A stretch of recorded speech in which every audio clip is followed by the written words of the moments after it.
Oh, hey, I'm glad you're here. Hopefully, you enjoyed our last episode on Lilac Ball with Ryan from New World Pictures podcast. That's a wild movie. Before we get into this one, I wanted to tell you about a brand new podcast from the Joy of Creations Productions. Some of you may know that my wife, Sarah Marshall, chef and owner of Marshall's Hot Sauce, started their own podcast production house, and their first brand new podcast has launched. It's the Joy of Cooking podcast. Now, the Joy of Cooking cookbook is one of the most published cookbooks of all time. Chances are you grew up in a home where a parent owned or cooked from one. Maybe it was even hand down from a grandparent.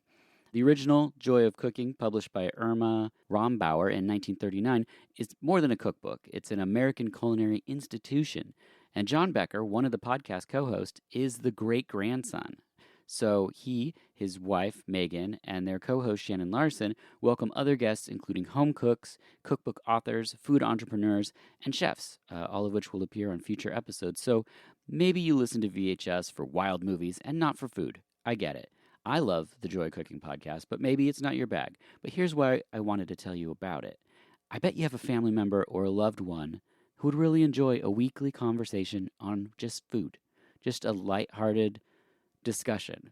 Plus, when you see them for the holidays, you could talk about food instead of politics. Sounds good to me. So if you could just help us spread the word to help this fantastic podcast find its audience, you could email a link to your mom or just subscribe them when they ask how to unlock their phone. You know, just kind of take the phone and let your fingers do the walking. Any help would be greatly appreciated. Plus, they also have a hotline so you or family members can interact with the show. I'm super proud of everyone involved, and I hope you'll check them out. So let's get back to this show. The film is Taste of Tea. My guest is Lindsay Wilkins, and this is VHS.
Greetings and salutations. This is VHS, and I'm your host, Dirk Marshall. My guest for this episode is host of the Schlock and Awe podcast. It's Lindsay Wilkins. Welcome back. Hello, thank you for having me. My pleasure. How are things going over at Schlock and Awe? Things are going pretty good. They're just cruising along. There's a few things I've got plans or have been working toward, so that is always a bonus. How have you been? Good. You know, just restarted the season, started recording episodes, and things are all falling into place. And it always seems to be like I have a couple ideas, and then I have too many ideas, and then I have no episodes, and then I have all the episodes. And it's always interesting to see how things shake out. But I'm very excited to have this conversation. People who enjoy this conversation should also know that we're coming up on time for our annual personal top 10 of 2024 and our Dirk Discoveries episode in the same month. So people will hear you and Ryan again in January. Those episodes I'm always look forward to, and especially about the Dirk Discoveries, the most nervous. Because it's sort of more about taking a whole year of movie watching and go, right, what did I actually really, really like? Mm-hmm. It's always like, I have time to kill your darlings a little bit, but no, I always enjoy it. Yeah, I think Ryan has really been trying to keep up on his 2024 watches. I think he's made a few comments that he's like, all right, I'm gonna be prepared this year. But I think he's always prepared, but I just think it's funny when he mentions it. He's always prepared, and he's always worried that you're not going to do it. And he's like, we're doing it this year, right? Because I've been watching a lot of 2024 movies.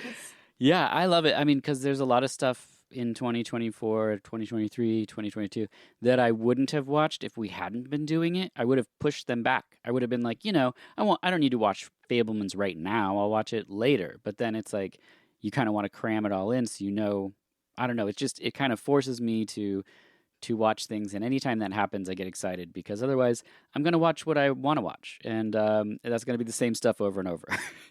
Exactly. And it kind of pushes more with the 2024 stuff, but it pushes me out of my comfort zone. Like, yeah, I Mhm. don't really want to watch this movie, but we'll see how it goes because I may or may not like it. And sometimes those have ended up in my top 10. Like, I just wasn't Yeah. expecting.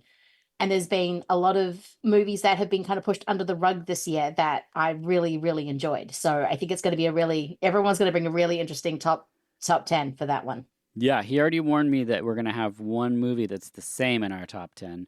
I have no idea what that is, but I have some guesses. And either way, I'm very excited. Um, but this episode, we're brought together by the film The Taste of Tea from 2004. What is your history with The Taste of Tea? You had it on a list, and I saw it was a Japanese movie about the taste of tea, and that it was a surreal remake of, was it Alexander and Fanny or Fanny and Alexander, the Bergman movie from 1982 or miniseries. It's like 4 hours, and I went, "Huh, what's that?" Which is what I love about you, is that you always like bring a movie that is this amazing movie I've never heard of, and so this was that, and I watched it, and I was like, "This is a remake of Fanny and Alexander." Well, so, I mean, Um, in some circles, yes. I came across this. I was living in Portland, going to a store called The Compound, which was like an art museum. They had Japanese toy collectibles. It was a clothing shop, and in the corner was a DVD Blu-ray section. And I was buying everything at the time. Miike stuff that was coming out, all kinds of avant-garde directors, and I just fell in love with Katsuhito Ishii's work. And during that time, and this is a film that I actually return to pretty frequently. I'm surprised I didn't look into this the first year that I was doing the podcast, but here we are. At the time of this recording, it's on Blu ray by Third Window Films. I'm sure it's streaming. I know it's on Internet Archive, possibly other places. Where did you see it? I saw it Internet Archive. I thought I was going to watch it on the Arrow player because that's where I thought it was. They've taken it off, which annoyed me. So it was scrambled to go Internet Archive. Ah, you've saved my life as usual. There you go. But now I have a subscription to a Arrow player, and I'm not actually that mad about it because I've just seen the movies they've had. I'm like, ooh, hello, J horror box set that I still haven't bought yet. But no, that's where I watched it, and it's absolutely worth it. I might have to grab this Blu-ray actually after watching it because yes, it once I got into this movie, it was like a warm bath I didn't particularly want to leave. Yeah, I have the DVD, and Third Window has put out a bunch of great Katsuhiro Ishii. They did a little set. This wasn't a part of that set, but I love this movie, so I have the Blu-ray as well. And the Blu-ray has a little making of featurette on it that's very charming. I recommend it for anyone that's interested in the film. The synopsis is a spell of time for a rural family's surreal life. Well said. The director is Katsuhiro Ishii. He did Party 7, Sharkskin Man and Peach Hip Girl, Sorosoi, all available on that set I just mentioned from Third Window. Our cinematographer is Kosuke Matsushima, who worked on Ran in 1985 and Oh, you can 1990. tell. Yeah, 1990's Dream, both by Kurosawa. He also did Monkey Magic and a few others that I won't dare to Oh, pronounce, but um, beautiful eye for sure. And our editor yes. is Katsuhiro Ishii. He loves to direct and he loves to edit his work. The film stars Tadanobu Asano from Ichi the Killer, Electric Dragon 80,000 Volts, Mortal Kombat, Thor Ragnarok, Vital, soon to be seen in Ravens, which comes out in 2024.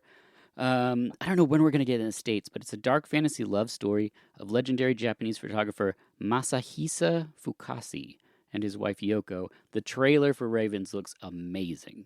Yes, I've seen the trailer and it looks amazing. Sorry, I watched this today and I was like looking at him going, "Why do I know you?" And then when you said it's E.T. the Killer, I went, "Oh my God, it is." Yeah. Yeah, he's one of those actors I fell in love with in the early 2000s, and he was like a Brad Pitt or a Johnny Depp, but from Japan. Doing these weird roles. He is. Would do everything from a drama, understated performance to like Ichi the Killer, to this film where he tells one of the best stories of all time. He's just great. The film also features Tatsuya Gashuen. That's Grandpa, who was also in Yes. Sharkskin Man, Party 7. But the voices he contributes are in Howl's Moving Castle and Spirited Away, which makes sense because you see this grandpa's face and you're like, I feel like I've seen this in every Studio Ghibli film. The dude has the most. I look, this movie really reminded me of a Studio Ghibli Oh my movie. I was gosh. going to ask you, am I crazy or don't I know enough about Yeah. Japanese film to sort of just instantly compare this to Studio Ghibli and Miyazaki? Yeah. But no, it really reminded me of that, just and how it's filmed and how the characters interact with one another. The fact Hmm. you've got a boy who plays Go, and that's kind of how he tries to communicate with a girl. It feels all very anime, and there's this Yeah. great moment when the because the dad is also a hypnotist. Yes. I think it's not his term, but he's a hypnotist. He's hypnotizing the family, and all of a sudden, I forgot his name, but Itchy the Killer, because that's where I know him from. Yeah. Suddenly just kind of yells out this noise, and then you can see him kind of trying not to laugh in the background. Hmm. Yeah. It's yeah, this movie is absolutely delightful, Yeah. and it kind of yeah, it's just you yeah, once you kind of realize, oh, this is just a span of time and you're just watching these people's lives live out and their fantasies and their dreams kind of visually shown, I'm like, oh, okay, now I can just kind of sink into this movie and just enjoy it. And which happens a lot when I watch a Studio Ghibli. Like I'm always like, what is this? Yeah. Oh, wait, I'm just meant to enjoy. I'm not meant to question the wood sprites. I'm just meant to accept. And a very similar thing happened with this. Yeah. We also have Anya Tsuchiya, and this is her first role. She went on to be in Kamikaze Girls and Resident Evil Degeneration. She's great in this. That's the love interest for Hajime, and yeah, she's fantastic. She's great in Kamikaze Girls as well. But this is her first role, and in the making of, you can see her talking about like I'd never acted before, and he's great at finding these kind of raw performances that somehow become the kind of realist moments to ground the surreal stories. I feel like that he captures so well. We also have Tomokazu Miura, who is the dad, who is in Shiosai, Typhoon Club, which if you haven't seen Typhoon Club, oh my god, talk about an amazing film. I need to see Typhoon Club. Yeah. Yeah, and he's also in 2023's Perfect Days. Oh, Yeah, which is so rad. Katsuhiro Ishii yeah. says about in this at the start of the making of, Katsuhiro Ishii says it's something and it's nothing. Unless you're rich, drinking tea, you just gulp it down. Sometimes it tastes good, and sometimes it's just there. And I think what he's saying there is such a beautiful metaphor for life and the moments that we have every day. Sometimes they mean something, sometimes we just walk through a moment of time. And I'm a huge believer in intent and creating value out of everyday moments. And so these like this surreal moving film has that, but also balances it with this underdressed moments of reality, I think, really well. Really well. I mean, my favorite moments in the movie is actually a very surreal moment. It's when you follow the little girl, or the youngest child, and she has this kind of imaginary big version of her that's sort of watching Yeah. everything she does. And that sort of speaks to what you think. She's kind of going about her life, but at the same time, she's taking in everything around her. And it's kind of that thing of it being very grounded at the same time while being very surreal because you have this giant child just staring at what's happening. Yeah. And they're always in quiet moments when she's listening, like she's not actually doing all that much. But Mhm. then next thing you'll know, you'll have a guy who's been under the ground for a while with a pipe so he can breathe, and he's finally dug his way out. And it's like, wait, what? We got what? So it's you've got moments between characters who are just talking and running to catch a bus, or yeah. So it is about how I guess you drink your green tea, and I think that's a really beautiful metaphor for how you take in life. Yeah. Yep. So let's press play on the taste of tea. The tuning fork that we see repeatedly throughout this film, the grandpa was just carrying that because he knew he was going to have to sing, and so he wanted to sing in key. And Katsuhito saw that and was like, that's in the picture. And it's like something that reoccurs so many times in the film. I just love that. The film starts with a boy, Hajime, running. He stops to catch his breath, and a train rolls by, and then it comes out of his forehead and flies off into the sky. As it does. It's a beautiful image. The fact that he has a massive hole in his head. I don't know. It was just like, wait, what? And then we get a voiceover telling us that a crush he had is leaving, and he regrets not having spoken to her and telling her how he felt. And I don't think I've seen a film that had a better surreal visual that suddenly was so well grounded in a feeling where you're like, oh, she's leaving on the train, and that thought is passing through his head, and that's literally like what we're seeing. It's usually with a surreal kind of thing, whether it's we were talking about something like David Lynch or something, where there's these moments that you can hypothesize, but aren't often divulged with an actual this is the reality of the situation. Whereas Katsuhiro Yes. isn't interested in like being artsy. He's illustrating and also explaining at the same time. And I think that there's something so comforting to that because you don't feel like someone's trying to like trick you in some way. No, it you get the meaning very, very quickly because uh, yeah, when you're watching something like a David Lynch, you don't always know what the meaning is, and it makes you very uncomfortable, which is why he's such a different filmmaker. But through this particular moment of seeing this little boy with a train literally going through his head, oh, he's thinking about the fact that he's never going to see this girl again, or he won't see her for a while. Because he only spoke to her a couple of times. Like he'd always say goodbye or have a good day once she left the room and that kind of thing. Yeah, it's such a cool moment. And then of course the next shots are just these amazingly beautiful, gorgeous Japanese scenery. Like I love a good Japan rural Oh yeah. kind of thing. So And this is like I've seen this movie so many times and I always remember the train and I always remember the big little girl, but I forget what a sweet film it is, filled with moments that I think we all can identify with. I think many of us were the kid that was too shy to say their feelings to someone and then you get a little older and you regret it and you're like I could have said it, but I just couldn't make myself do it in the moment. We already have that in this movie. So we know how Hajime feels, and then we see the shots of nature, we get the petals floating down the river, we see a little girl sitting on the porch, and an old man peeks out the window. It's her grandpa. And he's playing this game, and it's this cute moment. I showed this to my daughter, this part, and she thought it was very funny because it's a grandpa trick, And she's not yes. even really reacting. That every time she in the movie looks over, grandpa shuts the window really quickly to his room. It's just so funny to me. And then next emerges her own giant head from around the hill. Yes. Because she is focusing on that window to see if Grandpa's going to poke out again. But then Hmm. you have her giant head just taking in the whole scene like an out of body experience of like it's a memory almost that she's remembering back in the. I don't know. It's just, Yeah, I love that giant little girl. me I think too. she's great. She's so good. Every time she pops up, which is just enough, it's just visually so Yes. fun. She's told her tea is getting cold, and so she goes inside.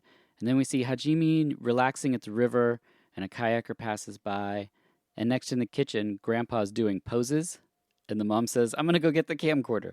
And he strikes the tuning fork, and then we see a train go by again, this motif that we're going to see repeat throughout the film.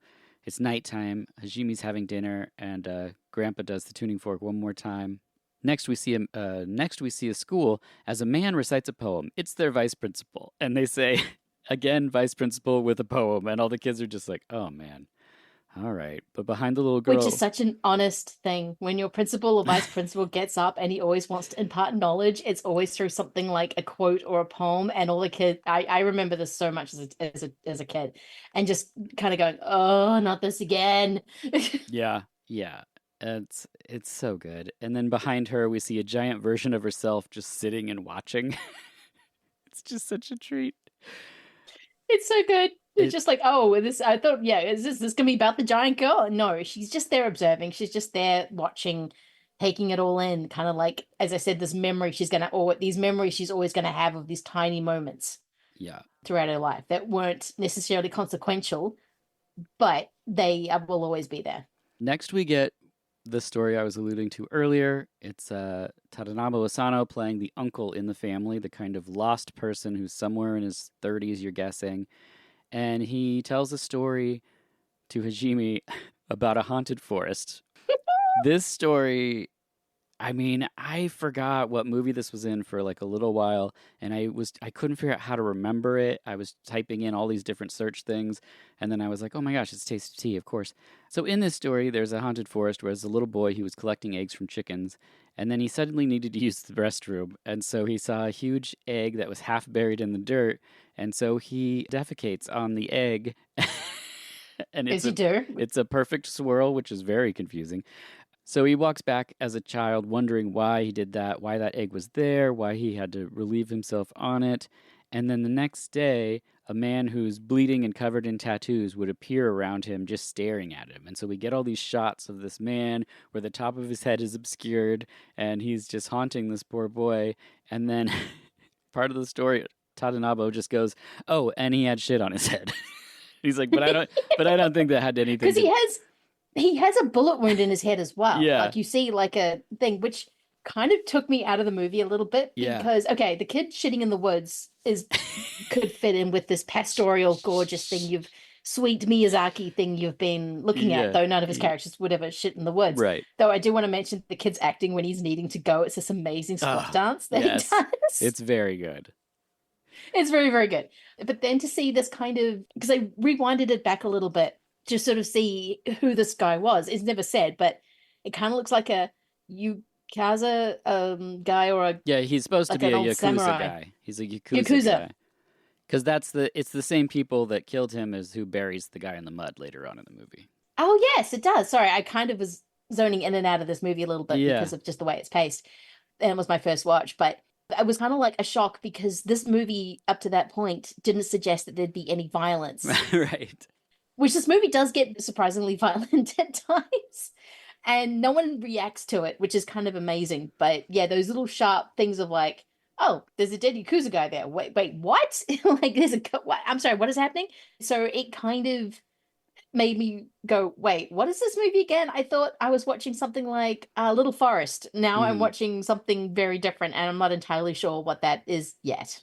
Yes. And so the Hajime says, "Is that related? The shit on his head?" And Tadanobu Sana goes, "I don't know, probably not." Anyway, so he and then we see the little girl Sushiko, and she's wondering how to get rid of her giant self. Um, and then she's also wondering about this story that her uncle told. And then we see detectives unearth a skull, and the skull has the shit on it. And the I detective, forgot about that, the and de- it does have and the detective removes the shit, and the spirit is free. And then we see that the Yakuza guy is gone. He's gone back to heaven. He was haunting the boy who defecated on his skull in a forest. And if that's To not be the fair, I would also haunt the boy who defecated on my yes, skull in a forest. it's so good. We next see Hajime riding his bike and a group of friends hanging out. They try to get him to look at them, but Hajime just rolls by on his bike. Narrator says that he's on the brink of female phobia due to two incidents in the soba noodle shop and in the convenience store incident.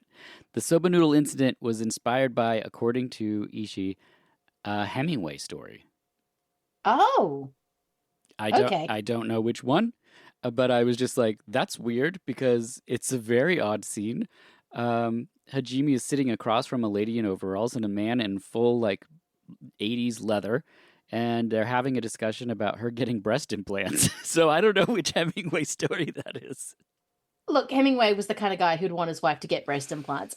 Just saying, but That's fair. now that you're kind of reading out the plot, I'm actually starting to put the connective tissue together Yeah, because when I was watching it, it just felt like a series of scenes, one after the other, that didn't necessarily connect, right. if that makes sense. They were just like, oh, I'm in a soba noodle shop with a guy dressed in leather wanting his girls to get breast implants. And now that you've said, oh, but yes, that was a soba incident. So it's kind of cool to go through this and go, actually, this movie does have a narrative thread. It I just does. wasn't paying attention.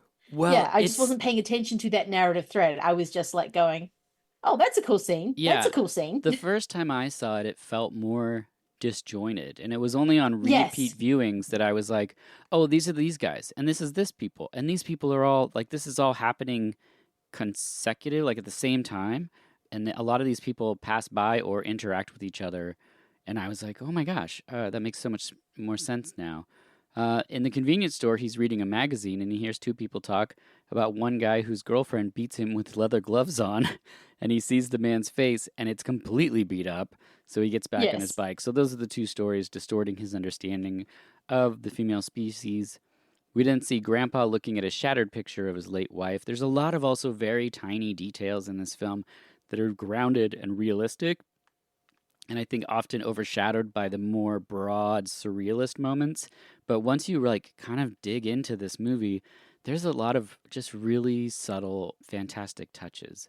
I am looking forward to watching this again because I just saw it as like something like Tempopo, but where they took out the actual plot and you just had the series of sketches like the Hmm. spaghetti sketch versus the wife dying skit with the two lovers having sex with the egg Yeah, between the things. So I was sort of watching it like that, and that's kind of how I was approaching it. And now you've gone, oh, this is a through line. I'm like, oh, wait, there is a plot. There is Yeah. an actual through Yeah. line of how this family sees the world, but it's shown through these amazing kind of surreal, bizarre, comedic moments. But Hmm. actually, yeah, this is cool.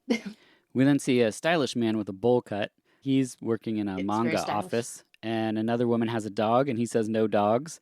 It's very funny. Back with the family, Grandpa's rehearsing a song while the little girl sits with her feet wrapped in the bottom of her nightgown. And the way that she's sitting with her feet in that nightgown, it's such like a child position. Like it's something, As in, you've seen your daughter do the same thing. I'm pretty sure. Yeah. yeah, or like when you're a kid and you pull your shirt over your knees, like there's just like the specificity of just this. She's kind of sitting perched on her butt with her feet tucked in, like she's balancing.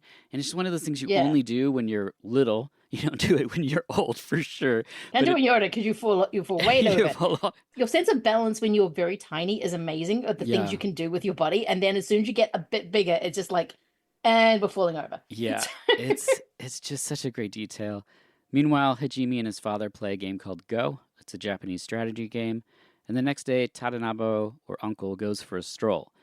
And then in class, Hajime sees Suzushi for the first time. He's instantly in love again. It's that feeling I think everyone had at some point in their childhood where you see someone from across the room and then you're just not going to pay attention to the subject of school anymore for a while. Yeah. Uh, we next see the family having tea on the deck. These little deck moments where they just have the doors slit open and they're all just sitting there as a family.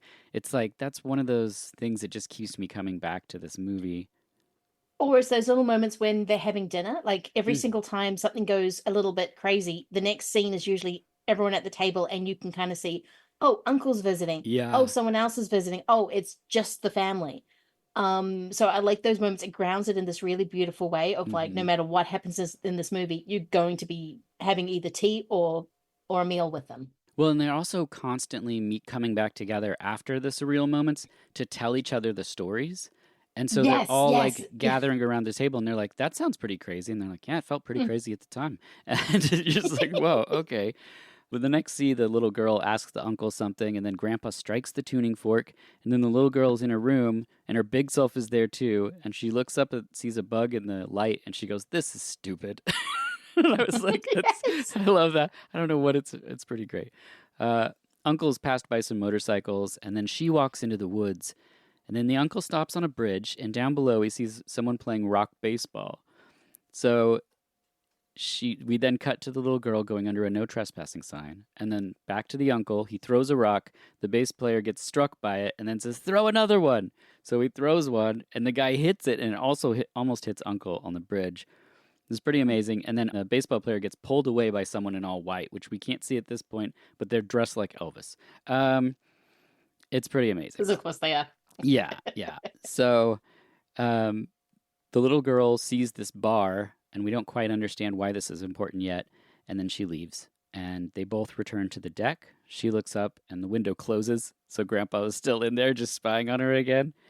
The motorcyclist then taunt a man with a broom. I don't quite understand this part of the story, and I've seen this movie so many times. Hajime hears that Sujiko plays Go. He rides home as fast as he can. It's this electric moment of like the person I like likes the thing that I like, so maybe I could play the thing with the person that I like, and it's like this electric like youth love situation that this movie really I think exudes. It's so fantastic. He arrives at home exhausted, and Uncle and the little girl are just napping on the floor. He's got to like step over them. He then spies from a bush as he sees her play Go with friends. This really captures that like new love feel with the music, and then we see stars, and he's laying on the field staring up at the stars, and it's like, I mean, I just remember being young and you don't know what to do with like emotions like that, and you're just staring up at the sky and these endless possibilities where you're like, maybe we'll go hold hands someday or see a movie together, or like the And, possibilities are endless. and it's always lofty thoughts. Like, Yeah. yeah, it kind of goes you back to that moment of this could be a possibility. I'm becoming a teenager and I'm getting hormones and the world is suddenly a lot bigger than I thought it was. And I think him looking up at the sky is just this beautiful moment of him realizing how big the world is, because they live in such a small farming community that him realizing, oh, there's something out there. I get to hold hands with a girl. That's Yeah. amazing. Yeah, It's really great. And then the train goes by again, which could be seen as like, a continuation of the first train. The dad is on the train, and then we see two guys in huge anime outfits, and then a photographer starts to take their Yes. pictures while heavy metal music starts I love playing. these guys. These guys rule. Then a drunk greaser runs into one of the Metroid-looking guys as they leave the train. He grabs the man, and then the man in white comes out, who looks like Elvis, and the baseball guy hits the drunk greaser in the stomach, and they haul him away and put him in the trunk of their car and drive away. At this point of the movie, you're like, I don't know who these people are or what's going on. Yeah. Back at the table, the family shares the story. This is what I was talking about, where they're like, that sounds crazy. And he's like, yeah, it's pretty crazy. Yeah. Then Dad and Hajime play Go while Uncle eats ice cream watching. And then back in the design office, the bowl haircut guy calls Dog Lady's husband and says, your wife's having an affair. And then she wasn't gone, so she walks back in and beats the crap out of him. Yes. It's what I said about this movie being surprisingly violent. Even when it's moments like that are very obviously comedic, it's absolutely amazing. Wait, is one of the anime guys, does he again show up when Uncle's on the beach drinking tea and just watching him? Yes. Okay. Yeah. See, putting all the threads together. I should have been more organized and watched this movie twice. The lady that kicks his ass, I think, is the girlfriend that wears the leather gloves that's talked about in the store. That makes so much more sense. Yes. Because he was beaten up by yeah, and she's super good with her fists. In this scene, the actor with the bowl cut got a nosebleed, and he said it wasn't from contact, but he full on has a bloody nose when she gets done fake beating him up. So I think that's pretty amazing. Next, the little girl is floating with a big version of herself in water, and it's like, I wish I had that as a poster. It's such a awesome, because the way that the special effect blends with the water, it just looks so good. Like, I was just like, oh man, I love this. Uncle goes to see a lady opening a fruit stand for the day, and we get the feeling that they have a past. It's a really lovely scene between two people who clearly it didn't work out for, and they're trying to express that they're happy for each other.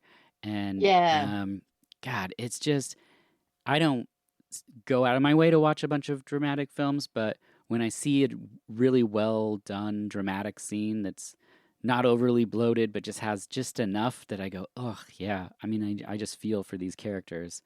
He just seems so lost, and she has it sorted out, and he's like trying to make peace out of something. And she's saying, like, no, I called you before, like, you didn't answer. And then he's like, I know. I don't know. It's really great. It is. This movie reminds me a lot of a movie called Yi Yi from 2000 by Edward Yang. And it's way more dramatic and less surreal, as in you don't have anyone dressed as Elvis or anime characters running around doing stuff. But it's, again, this kind of very similar. It's all about those moments. This little boy going around Taipei, and it's all about these little different moments. And it really reminded me of that kind of slow cinema where you just get to, well, you don't get to know everyone, because a lot of the time I'm like, who is this person? What are they? Why am I in their office? But at the same time, you are getting to know this kind of weird community. And I think even though Yi Yi is Taiwanese, they do have that sense of being able to pull people together by moments instead of by coincidence, which I think is really nice. Yeah, I just love that. We then see him laying on the ground looking up at the sky, so this kind of mirrors what Hajime was feeling earlier. We see little girl practicing on this bar that we saw earlier. Yes. And this idea that she thinks once she does the backflip on the bar, that the bigger version of herself will go away because she's conquered this thing. Hajime is sleeping, and Grandpa shouts, "Sumo wrestler!" and "I love squid." And they pop up, and they have this sweet little back and forth. The family has lunch, but there's no squid. And then Uncle is spying on someone in all yellow who's dancing on the beach. This is what you were talking about earlier. This guy has a crazy yellow mohawk. He's moving around. It's really fantastic. And then we see a little girl in the bath, and she has blisters from the bars. And, like, every one of us remembers that feeling from playgrounds when you're a kid.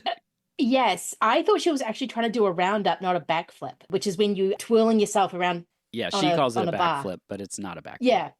It's a roundup on a bar. And as someone who was trying to do that, well, my father was a gymnast, so it was kind of, you should be able to do a roundup. I'm like, I can't do it. It's really hard. Yeah. Like, it's not an easy thing that you have to kind of force your body up and around and then on the bar. So I felt for that little girl. I felt for those blisters. I was like, yeah, you've chosen a hard thing to try and do. Mm-hmm.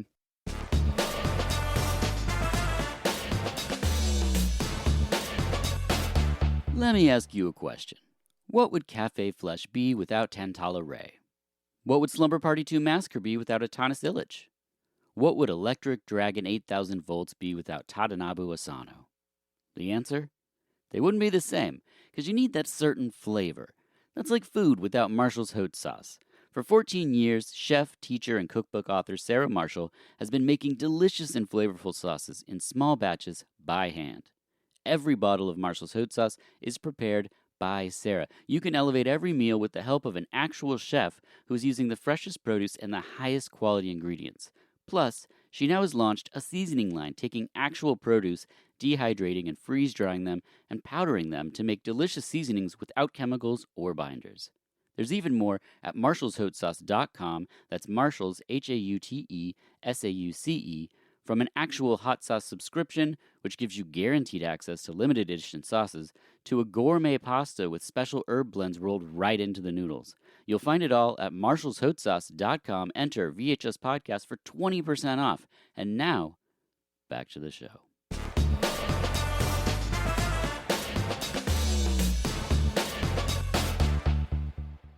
Next, Dad calls the manga artist and says stop harassing Uncle because he wants him to record an album for him, because Uncle is a sound producer. So Yes, he is. The person he's talking to is the bowl haircut guy. So that's their other relative in the family. Oh, because he does have dinner with them at one stage. Yes, yeah. So we next see the family around the table, and Grandpa's singing from the bathroom, and it's this awesome... like the way they process the audio for it, it's so good because it's just kind of filling It's the room. Mountains. But it's the mountain song, isn't it? It's the beginning. Yeah. No, this is before the mountain song. This is actually a song that Ishii would sing in his early drinking days, and it's okay. And I only know that from the making of, but they're like, that where that song come from, and he's like, it's just an actual song, but I used to sing it when he would get drunk, so he gave that to the grandpa. I don't know. We next see the baseball guy and Elvis and the gangster at night. They've disposed of something in the darkness. Yes. Now it's clicking together because I just thought this was a weird zombie, but yes. And then they head out for dumplings. And then in class, we see Hajime distracted by the girl. Outside school, we see big little girl laying on the playground just looking in the building in another image that I just love so much. After school, Grandpa spies her practicing on the bar.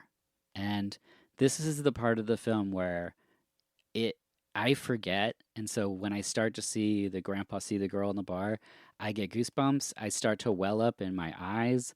It's something that in my 20s when I watched this movie, I was like, yeah, okay.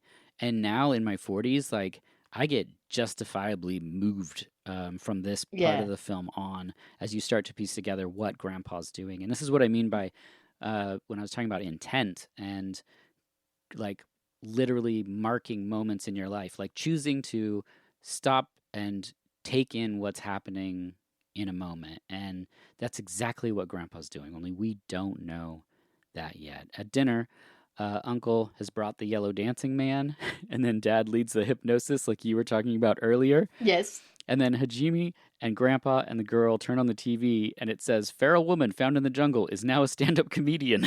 Yes. And we see Dad, Mom, and Uncle...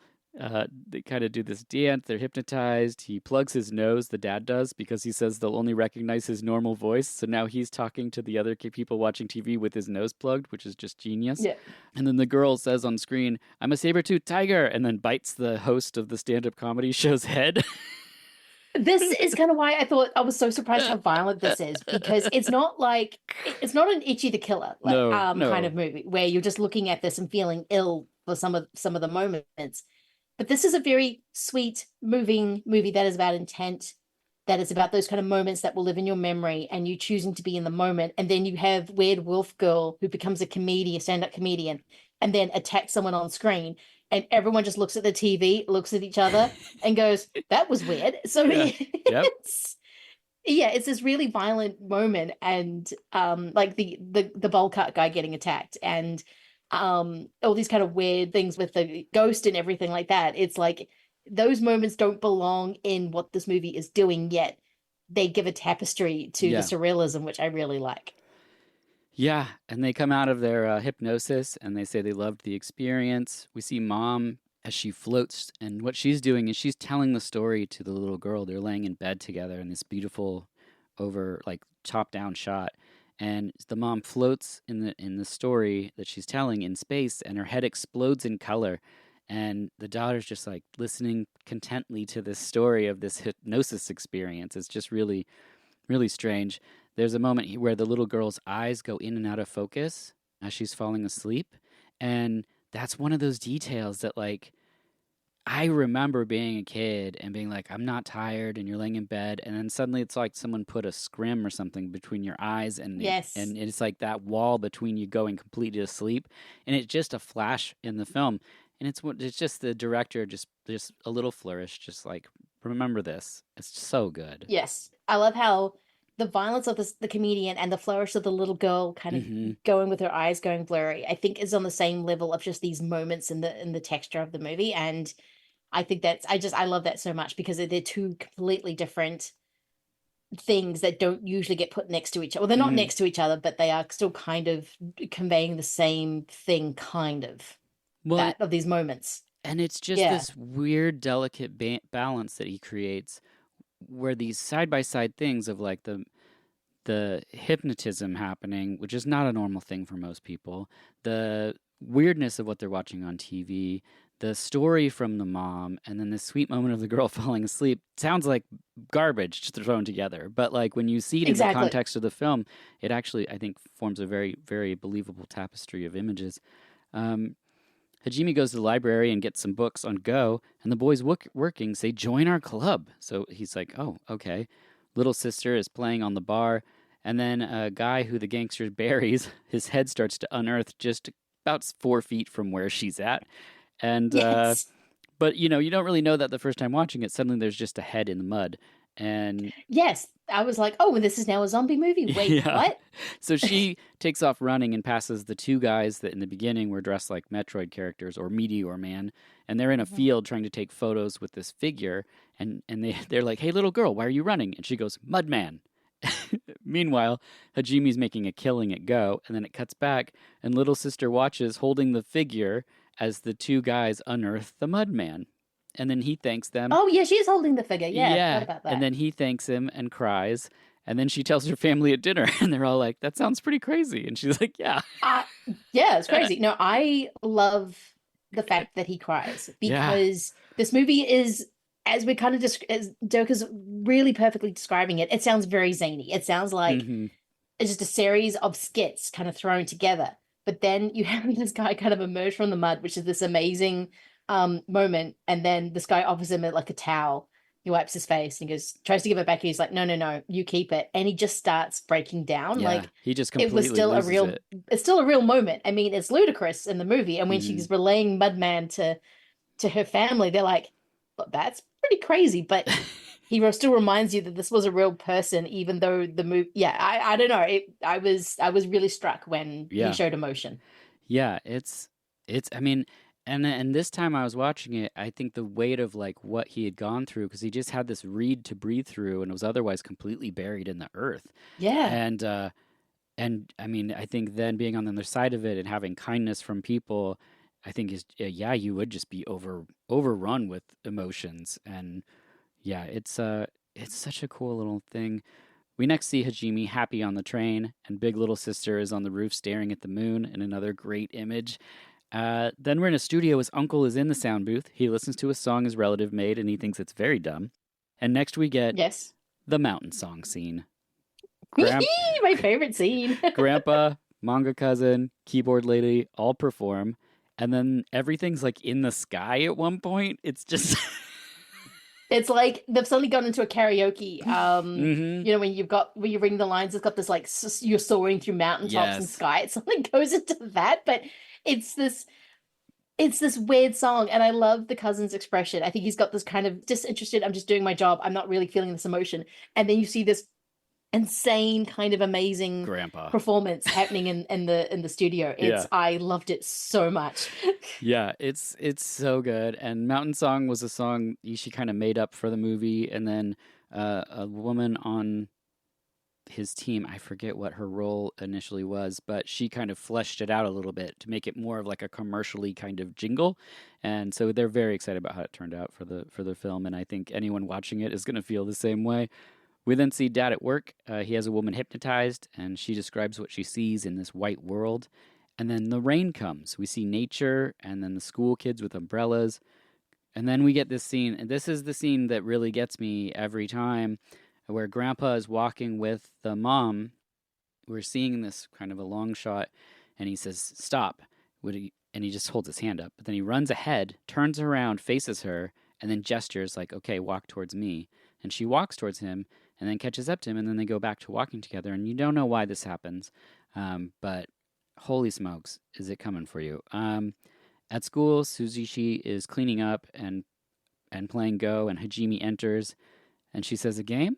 So they play, and after a long time, he's been trying to say something, and you see his lips, and he says, "It was my dream to play Go with you like this." And that's exactly what he wished he had said to the girl in the beginning. Yes, He wished but he he'd never said said how it. he felt, Yeah, and he said how he felt, and it's like, oh my God, like that part, every time I'm just like, because you know what kind of strength and like, you have to be so brave to put an emotion out into the world and not know what someone's going to do with that information. exactly. Especially, yeah. Even when I was going to say, especially when you're young, but even when you're older, Yeah. if you are doing that to someone else and it doesn't go, it's devastating. I love that he said that because I was like, wait, I thought he didn't say anything to her. I was like, oh, wait, I think it's playing with time. Wait, what? Yeah, I got it.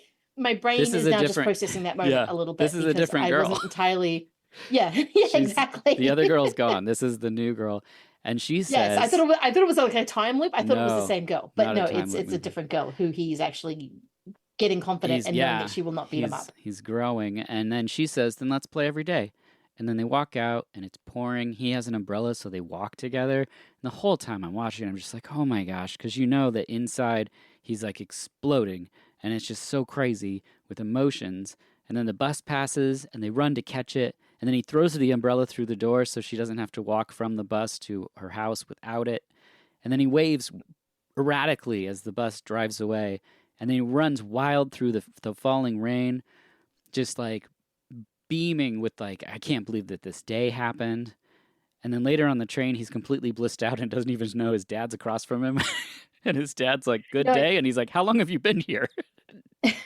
there's this moment, there's this movie called Belle, which is an anime, Oh, which is yeah. kind of like a cyber thing. But that scene when you have the popular girl sort of saying, I like you to the kayaking nerd guy, Mm-hmm. and the way he gets so shocked and he's walking backwards outside of the train station, like he goes out into the traffic, and this girl keeps having to pull him back in, and then she's got her face covered. Because she's so embarrassed by the Mm-hmm. fact that she has said, I like you. And he's like flabbergasted.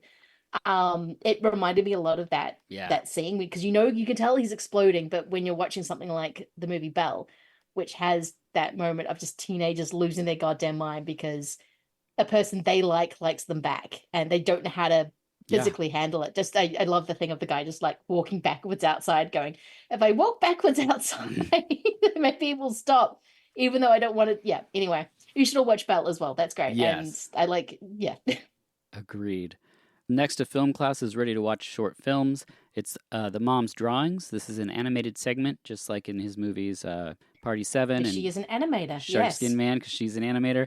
And so And that's why Grandpa was posing. yeah, and so is the director. So, one of his segments in a previous film was the reason that Tarantino put an animated section in Kill Bill, although he says the inspiration Oh. came from, I think it's an African film, but the animation itself is done by Katsuhiro Ishii Yeah. in Kill Bill. So for Tarantino fans that haven't seen this film, watch this film. Yes. He's amazing. The animation is great. There's a longer version of it on the Blu-ray. I love all of his animation stuff. The design of work that is just really unparalleled. Everyone loves the movie, and the great thing is there's no sound, so everyone in the audience of her class are doing the sounds for the characters, like whoosh, and all this stuff. It's really good. Then little sis sits on the deck, and her big version rises up out of the grass and then vanishes. She looks over at Grandpa's window, and it's open. So she climbs up and peers in, and he's laying on the floor, and we get the feeling that's not great. And we next see a tall smokestack, and the family's in all black looking up at the smoke, and then they're all on the train together. They get home, change out of their funeral clothes. Mom makes tea, which they drink on the porch. They look up at his window, and they all go in his room. Mom strikes the tuning fork. They find drawings made of her with the umbrella, and it's a flip book that he did in pastels of that moment when they were walking. And that's what he was doing. He stopped her so he could move ahead and watch her walk towards him. And every time I get super emotional because it's like they could have just been on a walk, but They could have he been. made the effort to be like, no, this is a moment. He walked ahead and then in his mind watched her walk towards him and then recreated that in a sketchbook. And then they find one for all of them, moments in their lives that he spent time making not just a flip book, but a pastel flip book, which like that's a lot of coloring. That is, but it kind of speaks to because Grandpa is this goofy character. Up to that point, Yeah, he's the weird guy who eccentric. keeps looking out the window. And when it's first introduced of him doing that, you don't know whether it's a game or whether it's just this weird surreal thing that belongs in Hausu. Mm-hmm. So you don't quite know exactly what's happening. And he's just the weird guy with the tuning fork, and he's the weird guy who's constantly doing poses. And like you don't like as soon as you see him do the pose with the mother, you don't quite know what it is, and then as the movie goes on you go, oh, she's an animator, that's Mm-hmm. why she's getting people to pose. And then you see that he's been recording all these moments, and it's kind of what the movie's been doing. I don't know, it really kind of struck me, and I was like, don't cry because you have to go record in like 30 minutes. Yeah. Oh yeah. It's like, I do pull every yourself time. together. Yeah, Yeah. it's the dad. His one is when he was a kid and he was running and he trips and he gets back up. Hajimi's riding his bike, and finally little sister, she's doing the bar and she does the flip that she wants to know how to do in real life. And Yeah. it's it's so crazy because I forget every time that even though he's dead, he's teaching her how to do the thing so that she can move on. Yeah. What? Ugh. Yeah. It's so incredible. So Hajime is at Go Club and mom's at home and the little girl goes to the bar. She practices like she saw in the drawing, standing in front of it. She keeps trying to move her body around.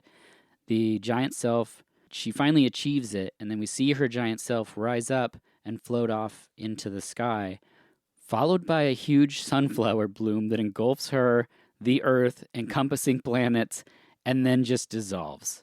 And then Yes. the little girl floats back down to the field. They all watch the sun set from various places. She does another backflip thing on the bar and walks towards us smiling, and that's the end. Mm. It's a movie that I think will test people's patience because they don't exactly know what's happening. But the more you give into it, and the more you just let it kind of soak in, the more you realize what it's actually heading to. And there is this amazing through line of because I knew the grandpa was kind of okay. What is this grandpa's deal? And when you find the flip book, I'm like, oh, okay.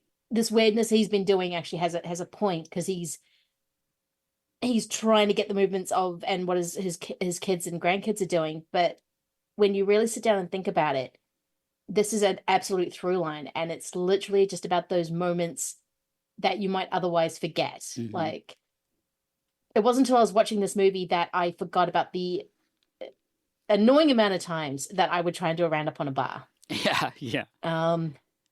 Or that time I remember my principal giving with these motivational speeches, kind of like the principal in the school. So it's kind of about those moments that you don't remember but you maybe should. Like one of my favorite moments of my grandfather is that there's this, I guess, candy in New Zealand called pineapple lumps. They're essentially like a chewy pineapple kind of flavored with chocolate. Look, New Zealand has a thing with pineapple. Don't ask me why, but he used to hide them in his desk. So I was about 5. So every single time I would go to his house and visit, I would instantly go, right, I know pineapple lumps are somewhere in this house. Like I know he's hidden them. So it'd be this process of me trying to find this thing and my grandfather going, oh, no, I think you're getting a bit colder or something like that. And it would be a game we'd play every single time. And he passed away when I was 7. Wow. So I was tiny. And it's those kind of moments that the movie is trafficking in. It's not about the big moments of your first girlfriend. No, it's just about the girl that played Go with you. It's about that song you got to sing that you may be bored by recording, but it was a big deal for someone else to do, even though you won't remember it because it's part of your job or kind of things like that. It's about those moments that will pass you by, but are actually kind of extraordinary. It's like everything in the margins, I think. Yeah. in the Hmm. corners. Yeah, everything sorry, it's the ones that falls through the cracks. Yeah, and it's like what Katsuhiro Ishii said about tea, where he's like, sometimes you're just drinking it and that's what you do. And sometimes you taste it and it's really good. And it's like, this Yeah, isn't a movie that's telling the love story between Hajime and this girl. It's just the moments leading up to what could be friendship. It could be anything. It's possibilities. And yeah. eh, We don't even know if that relationship goes further with them on the bus or if they will ever play go again. yeah, You don't we don't you know don't it, know. and that's Yeah. not the end of the movie. If he was saying something differently, the movie, especially if it was remade in the States, they would take all this real stuff out and we would end right after they find the books of their lives. That feels Yes. like a full ending to the movie. But that's not what he's telling. And so when he pushes the story further than that, and we get the moment that she masters the bar, and then you understand that when she's standing there and twisting, it's because she could never figure out how to do it, but she saw herself in the drawings learn from her grandpa drawing her what he wanted her to be able to do. And Yes. then you think, oh my gosh, maybe that was the thing with the dad. Maybe when the dad was a little boy, he fell down and he didn't get up, or maybe he did and he's proud of that moment. It's not up to us to have the definitive notion of what those moments were, but in this case, we see that, and then he even like gives you this crazy sunflower situation thing where you're just like, wait, what is this all about? Is this the little girl's feelings? Is this like a visual version of her emotion? And then it doesn't even matter because she comes back to Earth and she smiles as she walks towards the camera. And we're like, yeah. And then the movie ends. We're like, yeah, that tells me exactly how she feels. She's so proud of herself. It's like there's growth that happens in the movie. There's strange, weird things with like yakuza guys and stuff. But man, I'd be lying if I didn't say every time by the end of the film I'm like I'm emotional. I'm thinking about all these points in my life that I like rode around on a bike because I had a crush and I didn't know how to express myself, so I just rode around in circles or like whatever it was. It's like this movie just does that in I think a very very unique way. It really is. I love how it starts with a young kid who's realizing he didn't get the chance to say what he wanted to say. So this girl's gone off, and it's visually shown in his head perfectly that the train's gone, she's gone, his chance is gone. And then he gets that chance again and he actually does something with it. But it ends with the younger sister who's gone through the exact same thing. Mm-hmm. He's gone, I'm gonna do this goddamn roundup. And she does it and she's happy and the world is good because her grandfather taught her how to do it even Mm-hmm. after he had passed away. So Mm-hmm. it's kind of I don't know. I think I took that final kind of thing with the sunflower and the whole kind of involving is that her grandfather's always going to be around, even though he's Mm. not, if that makes sense, which is kind of a cliched thing that your loved ones will never leave you because you have memories of them. But it's a little bit different because he created memories for his family, if that Mm-hmm. makes sense. Like the mother walking toward him or his father Yeah. falling down and getting up. And everyone's kind of doing that constantly for everyone else, even if it is as low key as sitting around having a meal and saying, hey, this really crazy thing happened to me. I was just like practicing on the bar and this like guy just emerged from the mud. And they're like, wow, insane. And they're like, yeah, like it's it's all that. Was he all right? Yeah, I think so. He was crying. Okay. Yeah. Yeah. All right. Okay. Pass the dinner. Yeah, it's a wild one. Any other final thoughts for the taste of tea? I think it was a surprising movie, and I think if it's something you get the chance to watch it. I would also watch Yi Yi, but maybe not the same day because Yi Yi is about over 3 hours, and Taste of Tea is 2.5. So Yes. it's that'd be a long day of a lot of silence. But I do like how silence is used in this movie. I mean, there is dialogue, and the way we've Mm, talked about this, like, but people aren't talking constantly. There's actually these moments of just lots. Yeah. people existing. Mm-hmm. Like the little girl may talk about her larger self and how she, but yeah, it's also about those quiet moments when nothing is actually happening that I loved about this movie. It just kind of made you sit with a guy doing weird dance moves on a beach. Yeah, I think that's interesting that you mentioned that because I feel like he uses time in a like almost like a Jarmusch kind of way. Like there's He just does. it's not that you feel the runtime of the film, but it's just like the the pacing of it really sets you in like life in a way. Where Yeah. if it was faster and clippier, then I don't think you'd have that kind of lived in moment. But it's like, because you have this repetition of like the family having tea on the deck, on the porch. Somebody might be like, chop all that out. Like, what are we doing here? But it's like, I feel like that sort of makes the story unfold in a way that you kind of feel more resonant. Because otherwise it would be too choppy. It would be, these scenes that don't really go together, I feel like you mentioned earlier. Yeah, and I don't think that would have been a bad movie, No, different but though. yeah, it would be different, but I don't think it would be a bad movie. But I think it would just be different, and that's not what he's trying to do. Life is random. Life doesn't always make sense, but when you find something kind of that connects them, that is genuine, that's when you need to lean into it. Kind of finding that moment of when someone else actually sees something that you're doing, I think is really cool. And the fact that it sort of starts off with the grandpa doing this such a weird thing of just like the game, and then he starts spying, and then you realize he's spying on each of the family members, but it's to get these images in his head. And I think it all comes together at the end, even when you're watching it at the beginning and like you're like, wait, what? But it's it's just a quiet, beautiful movie that, even though it's not that quiet because so much weird stuff happens. So much I mean, the guy is buried alive in it, but it's the jungle it's quiet girl bites a joyful. man's face.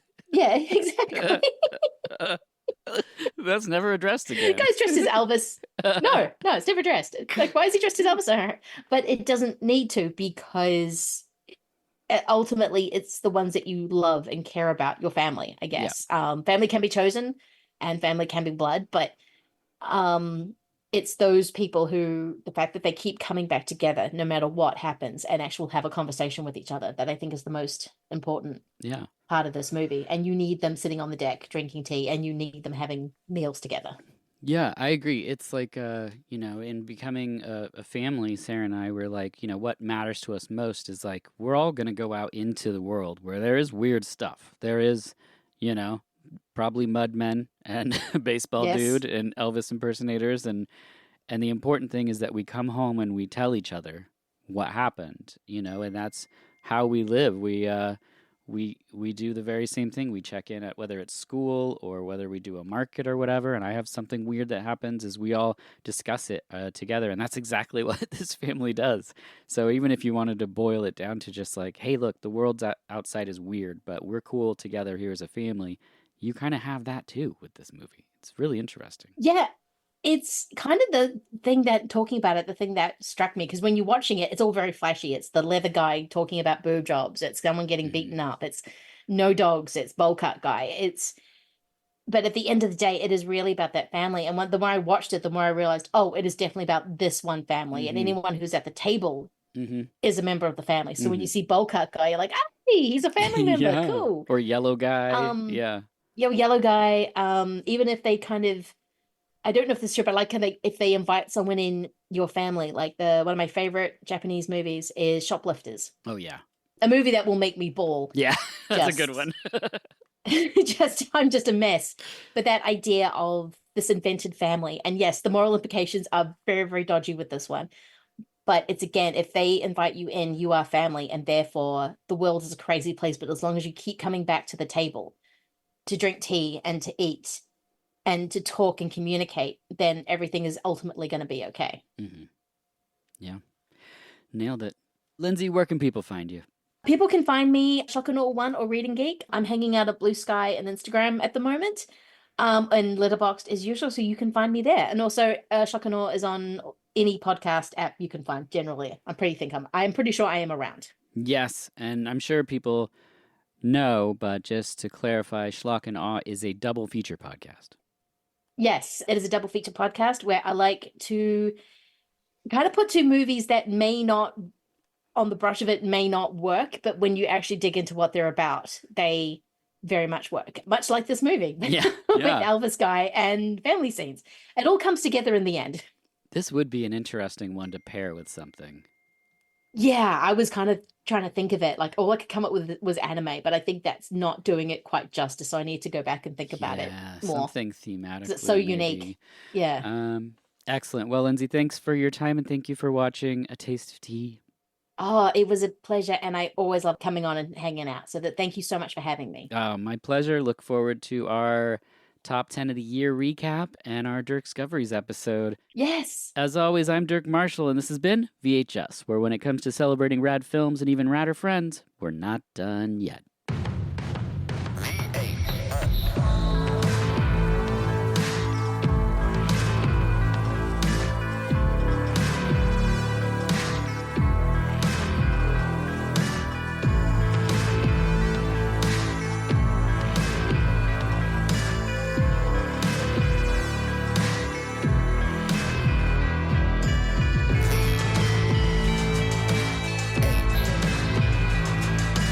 Us.